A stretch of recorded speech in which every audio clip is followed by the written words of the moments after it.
Building a dry stack wall is fairly simple. As with all projects, preparation is important. We began by placing a mortar bed to secure the first layer of block. This is important to ensure that your wall is both stable and level. Then, as you install your next layer of block, be sure to stagger your vertical joints. After you have done that, dry stacked your wall, it's very important to then check the level and make certain that your wall is absolutely level.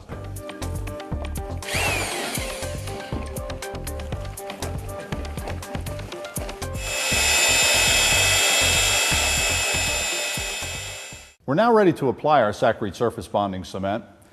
We begin by dampening the wall. This is a very important step because if you fail to dampen the wall, first you'll have difficulty getting the surface bonding cement to adhere to the wall. Second, this block is dry. This block will suck the moisture out of the material that we have just mixed.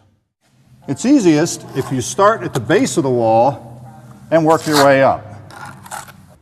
You want to try to get an even coat over the entire wall.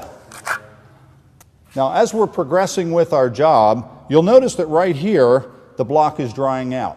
Now, we dampened the whole wall when we started, but the amount of time that it took us to cover that portion of the wall, you can see that this has dried out. So what we're going to do, before we put any more surface bonding cement on the wall, we're going to re-dampen this.